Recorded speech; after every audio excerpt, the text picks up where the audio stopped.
안녕하십니까. 네, 연세사랑병원에서 고관절과 무릎 진료를 맡고 있는 서동석입니다. 척추가 이제 우리 몸의 기둥이죠. 사실 허리 이제 후면부에 이제 직선으로 쭉 어떤 기둥처럼 서 있고요.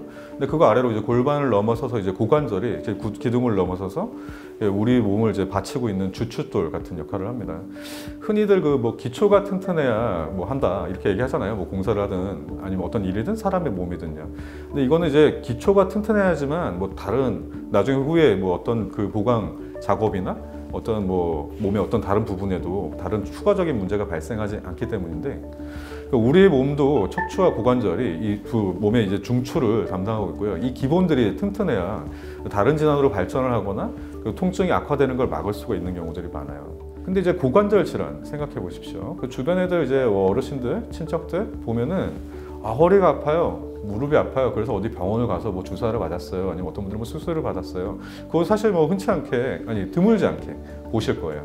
그런데 이제 고관절 때문에 어떤 뭐 병원을 찾았다거나 치료를 받았던 분들은 그 허리나 무릎에 비해서는 적죠. 사실 허리가 아프고 무릎이 아픈데 그 원인을 알고 보면 고관절 때문에 그럴 텐데, 다른데 이제 아픈 거 위주로 일단은 치료를 하다 보니까 오히려 이제 원래 원인이었던 고관절 질환을 놓치게 되는 경우가 있어요. 사실 이거는 의사들도 놓치는 경우가 많아요. 근데 그럼 고관절이 아픈데 왜 딴 데 엉뚱할 것 같은 다른 곳이 아프냐? 일단 어떤 관절에 문제가 생겼을 때 사람의 몸의 보상으로 다른 관절을 많이 쓰게 돼 있습니다. 그러니까 고관절에 문제 생기면은 어떠한 자세에서 아프니까 그러면 그 자세를 피하게 되죠. 본능적으로요. 제일 인접한 관절이 무릎이니까 무릎을 많이 쓰게 되고, 바로 주위에 허리가 있죠. 그래서 고관절로 일어날 통증을 어떻게 뭐 본능적으로 그걸 감지하고 피하기 위해서 일단은 다른 관절을 좀 과사용하게 되는 경향이 생기고요. 그리고 뭐 증상이 좀 심할 때 절개될 수도 있잖아요. 절면 허리는 또 흔들려요. 그래서 흔들리면 또 허리 질환 발생률도 높아져요. 애초에 문제가 고관절에 시작을 했는데 딴 데를 이걸 보상하려고 많이 쓰다 보니까 여기저기 딴 데가 아파지는 거예요. 그래서 사실 진료를 할 때도 저희가 어떻게 보면 환자분들이 이제 몸 검사가 이렇게 많어 이렇게 생각하시는 분들이 있는데, 저희가 놓치게 될 그런 일들을 이게 엉뚱한 치료를 하게 되는 경우를 줄이기 위해서 사실 뭐 기본 검사긴 하지만 여러 군데를 검사하게 되는 경우가 많습니다. 그래서 이제 하다 보면 이제 이게 무릎이 불편하시고 허리가 불편하신데 알고 보니까 고관절 질환이구나 이렇게 알게 되는 경우들이 이제 드물지 않게 있고요. 고관절에 그럼 어떤 문제들이 가장 흔하게 발생하는 병들이냐, 그 대표적인 고관절 질환들은 어떤 것이 있냐. 고관절 증상은 사실 무릎이나 허리에 비해서 좀 구체적이지 않은 경우가 많아요. 좀 모호하죠. 제가 이전 시간에 말씀드린 주제에서도 말씀드렸었는데, 고관절이 사실 워낙에 그 자체로 대단히 안정적인 형태로 생겼기 때문에 증상이 뚜렷하지 않은 경우가 많아요. 그래서 병이 꽤 중증으로 진행하기 전에는 뭐 환자 자신도 크게는 안 불편하다고 느끼는 경우가 많아요. 실제로 가장 높은 빈도로 아픈 데는 사타구니예요. 관절은 사실 전체적으로 해부 구조를 보면은, 자, 이게 뒤쪽이고 앞쪽인데요. 뒤쪽은 커다란 엉덩이 근육이 있을 거 아니에요. 앞쪽이 훨씬 더 근육도 적고 얇고요. 그 관절은 약간은 앞쪽에 치우쳐져 있거든요. 고관절은. 실제로 고관절에 어떤 질환이 발생했을 때 사타구니가 아픈 게 가장 대표적인 증상이고, 이제 뭐 병이 진행해서 뭐 물이 차거나 어쩌고 했을 때는 이제 엉덩이나 옆도 아플 수 있고, 허벅지나 길게는 이제, 왜냐면 이제 고관절에서 허벅지로 가는 근육들이 다 시작을 하기 때문에 고관절의 병이 진행을 하게 되면 허벅지나 무릎까지 아파질 수 있어요. 연관통이라고 하는데 원인은 사타구니에 있지만 그거와 이제 거기서 시작하는 근육이 이제 무릎까지 이르기 때문에 거기까지 쭉 다 아파져가지고 그 무릎 질환은 흔하니까 무릎이 아파요 하고 오시는 경우들이 그래서 있는 겁니다. 근데 그럴 수 있는 질환들이 어떤 게 있냐면은, 일단 뭐 대표적으로 관절염이 있고요. 그리고 이제 퇴행성 관절염은 이제 서양 사람들에 비해서 한국 사람은 아무래도 적어요. 인종적인 차이가 있습니다. 서양 사람들은 뭐 전 국민의 10%가 있다 그러는데 한국 사람은 그렇게 많지는 않아요. 어쨌든 관절염도 이제 고관절에 있는 질환 중에서는 그 질환 중에서는 흔한 편이고요. 한국에서 이제 가장 심각하게까지 진행하는 빈도가 가장 높은 고관절 질환은 대퇴골두의 무혈성 괴사라고, 뭐 정말 뜬금없이 뼈가 죽어. 그러니까 여기가 이제 골반이 있을 때 여기가 그 골반뼈고 이게 대퇴골인데요. 대퇴골두라고 여기 동그란 부분이 있잖아요.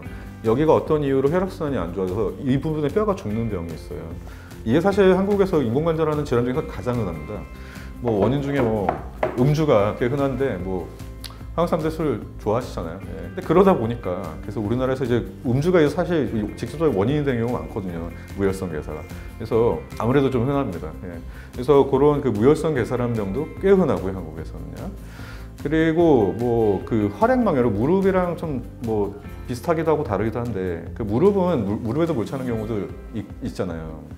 근데 이제 뭐 무릎은 어떻게 아주 구체적으로 뭐가 찢어지거나 망가지거나 해서 물 차는 경우가 더 흔하다면은 고관절은 사실은 구조적으로는 아주 큰 결함이 없는데도 그냥 물만 차는 경우들이 있어요. 활액막염이라고 그러는데, 네, 뭐 류마티스 같은 뭐 다른 질환이 원인이 돼서 생기는 경우도 있지만 사실은 별다른 그런 기저 질환 없이 그냥 뭔가 고관절의 어떤 특정 자세에서 불편한데 그 알고 보니까 뭐 망가진 거 없이 그냥 물만 차는 경우도 타관절에 비해서는 많습니다. 그리고 또 뭐 당연하지만 골절이 있을 때 물론 아프겠죠. 그리고 대퇴골을 둘러싸고 있는 골반뼈 주위로 관절순이라고 도가니 같은 말랑말랑한 물렁뼈가 쭉 덮고 있거든요. 근데 그게 보통 그 중년 이후에서 이게 찢어지는 경우가 있어요. 무릎에도 비슷한 질환이 있죠. 제가 이거 막 찢어졌다고 환자한테 진단해서 말씀드리면 대단히 우울해하시거나 놀라시는 분들 많은데 그래도 저는 늘 안심을 시켜드리는 편이에요. 이거를 뭐 수술을 해야 되고 공격적으로 치료해야 되는 게 아니라 뭐 머리 흰머리가 늘어가는 것처럼 뭐 일종의 퇴행성 변화이고 무릎에 비해서는 이게 뭐 수술을 한다거나 그렇게 심각한 단계로 진행하지 않는 경우가 많다 이렇게 좀 안심을 시켜드리고 실제로도 그래서 뭐 약이나 주사의 치료선에서 아주 대부분 다 조절이 되는 경우가 많아요. 그래서 고관절의 진단을 받았다고 해서 너무 세상 무너진 것처럼 너무 우울해하지 마시고 적절한 치료만 받으면 사실은 약간의 문제가 있지만 나는 뭐 전혀 뭐 불편 없이 살아갈 수 있으니까요. 뭐 그럴 때 너무 상심은 마세요. 뭐 솜씨 좋은 의사한테 맡기면 뭐 별 크게 치료 안 해도 고칠 수 있습니다. 솜씨 좋은 의사한테 맡기려면은 일단 병원을 가야 맡길 수 있잖아요. 근데 역시 관절 증상이 좀 다소는 모호하기 때문에 그래서 환자분들이 이제 언뜻 병원에 갈까 말까 망설이다가 안 가시는 분들 많을 거예요. 근데 어떤 경우에 이제 의심하고 병원을 찾아야 하냐? 제일 쉽게는 그거가 있겠어요. 이제 뭐 한국 사람들은 대체로 다 좌식 생활들 하니까 양반다리 다들 할 수 있는 경우들이 많잖아요. 쪼그려 앉기도 하고. 근데 양반다리 원래 됐던 사람이 언젠가부터 그게 불편해졌다 그러면 사실 좀 구체적으로 의심을 해야 되는 경우예요. 진찰도 사실 그런 식으로 해요. 양반다리 하는 것처럼 이렇게 다리를 꼬아서 옆으로 돌려보는데 이게 불편하면 이제 의사들이 가장 흔하게 하는 진찰이고 여기에 통증이 있거나 제한이 있으면은 구체적으로 관절 질환이 있을 가능성이 많다고 의심하게 되니까 일단 자가 진단 방법으로 일단 양반다리가 되냐 안 되냐 옛날만큼 편하게 되냐 안 되냐를 일단 해보실 수가 있겠고 그리고 뭐 평지를 걷고 뭐 일상생활 할 때는 별 탈이 없는데 예전에 꾸준히 해왔던 운동들 있잖아요. 뭐 등산이나 뭐 조깅 같은 거 하시는 분들 있잖아요. 그런 거 해서 옛날에는 말짱했는데 언젠가부터는 그래도 하고 나서 며칠이라도 조금 불편하다. 근데 또 일상생활 할 때도 괜찮다. 관절이 안정적이라서요. 근데 옛날은 안 그런데 지금 그렇잖아요. 그것도 증상이죠. 뭐 며칠 지나서 없어졌다고 멀쩡한 게 아니라 어떤 질환이 발생했기 때문에 옛날에 멀쩡했던 게 불편해질 수 있는 거거든요. 이렇게 옛날에 똑같이 했던 운동이나 활동에도 어떤 불편이 생긴다면 의심을 해보셔야 됩니다. 어디가 아플 때? 주로는 사타구니고요.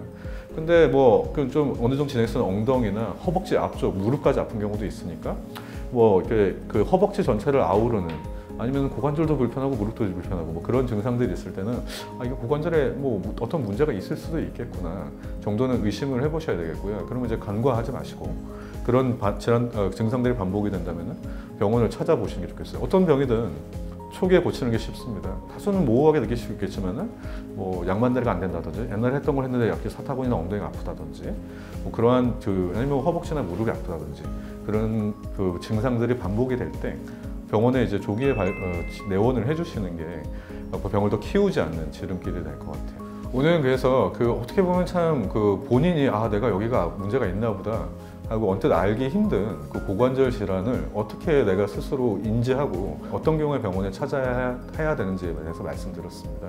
그래서 오늘 유익한 정보가 됐기를 바라겠고요. 다음 시간에는 더욱더 더 유익하고 더 재밌는 주제로 찾아뵙겠습니다. 감사합니다. 그래서 오늘은 이제 마무리할게요. 되죠? 네.